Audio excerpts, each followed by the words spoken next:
The Bills and Chiefs headline Week 14 as the 49ers go for a fifth straight win. Hey everyone, welcome into another NFL Breakdown. Rob Wong joined alongside by Postmedia sports betting columnist Brennan and Toronto Sun NFL writer Dan Bilicki. Time to get their against the spread picks for week number 14. And Don, we will start with you. It is arguably the marquee matchup of the week. The 6-6 Bills facing off against the 8-4 Chiefs. KC a 1.5 point home favorite. Always a classic when these two teams face off. Who do you like in this one? Well, didn't we think that this was going to be the AFC Championship game? I think that a lot of people might have booked on that, but things haven't turned out that way. It's the Bills are in trouble. The Bills, looking at the New York Times, they have the Bills at a 20% chance of making the playoffs. If they lose this game, that drops to 7%. They've got a tough schedule the remainder of the way. They're going into Kansas City. They're playing a Chiefs team that lost last week, and you guys realize that it's been since weeks 2 and 3 of the 2021 season that the Chiefs have lost back-to-back games. So they have their work cut out for them. The Bills have proven, though, that they can play at Arrowhead. They've won 2 of their last 3 games there. The one that they lost was the divisional playoff game. They lost that in overtime. And they can score there, too. In those 3 games, they've averaged 32 points. And the scoring part is important because I think the Chiefs' defense, which carried the team when Patrick Mahomes' receivers were dropping the balls throughout the first part of the season. I think the defense is coming back to earth a little bit. I don't know if they're as good as they were. They allowed an average of 15 points in the first 7 games, and in the last 5, it's been an average of 20 points. So they're slipping a bit. The Bills have had a chance to regroup with the bye week after losing 3 of their last 4. They're going in there. They know what's at stake here, and they also look across. And you look at Isaiah Pacheco, who is day-to-day or questionable, I guess, with a shoulder contusion. He didn't practice this week.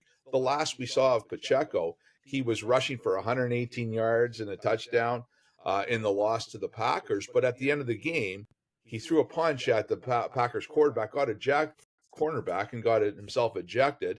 And I'm wondering, is that how he contused his shoulder? Because that's the last we saw him. Anyways, I think that that's a key to the game. I think, though, the more importantly, the Bills need this one. They know they need this one. They're going in there more desperate. The Chiefs have got first place wrapped up. I don't care what the Denver Broncos do. The Chiefs are going to seal first place. The Bills need this one more. The Bills are going to go into KC, and they're going to win this game outright. All right, Dan, the 49ers rolling as well. They're winners of 4 in a row. They are 10.5 point favorites at home against Seattle. Can the Seahawks find a way in this one? You know what? The Seahawks, they lost a nail-biter last Thursday night against the Cowboys, but now they're probably down their top 2 running backs, which is not good news, obviously. For the Niners, they've been shown that they're the class of the league and haven't slowed down since their bye week. They've won 4 games in a row by a combined score of 134-49. Their 4 wins at home this season have been by an average of 17 points, and they clobbered the Seahawks in Seattle just 2 weeks ago by 18 points. I think it's going to be another blowout here.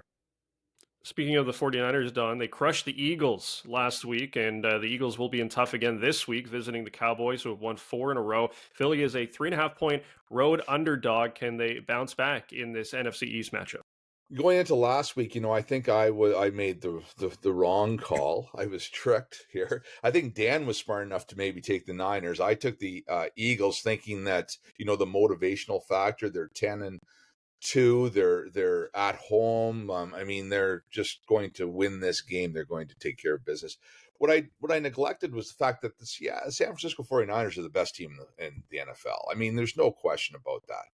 And they went in there on a mission to show the Eagles what they are and to redeem themselves from last year. So going into last week, I neglected that. I'm not going to make another mistake this week. The Dallas Cowboys are on fire. We see them week after week, especially when they're at home.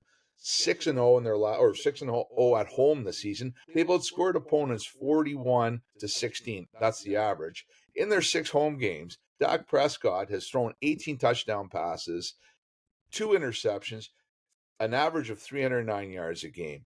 He can't be stopped at home.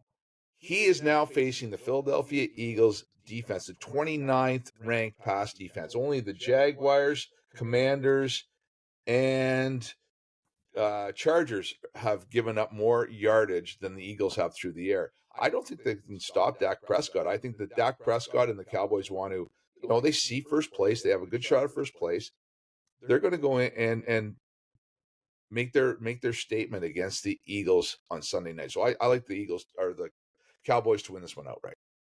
Finally, Dan, the Jaguars seem likely to be without Trevor Lawrence this week against the Browns due to that high ankle sprain, which could mean we could see former CFL quarterback Nathan Rourke get the start if CJ Beathard's shoulder keeps him out as well. Jacksonville visiting the Browns, who are 3-point favorites at home. Who do you like in this one? I'm sure everyone's super excited for the battle between Joe Flacco and CJ Beathard and maybe Nathan Rourke, right? Trevor Lawrence suffered that rough-looking ankle injury on Monday night, and if you saw any of that footage from practice the other day, it's not looking good. Also, he'd be playing against a Browns defense that just might be sketchy on the road, but at home it's just dominant. They're allowing 10 points per game at home as opposed to on the road where it's much worse. And the weather is not looking great either. It could be a bit windy, which isn't good for those quarterbacks. So we're going to lay the points here with Cleveland. All right. As always, let us know what you're betting on in the comments section below. For all of Don and Dan's NFL picks, head over to the Toronto Sun.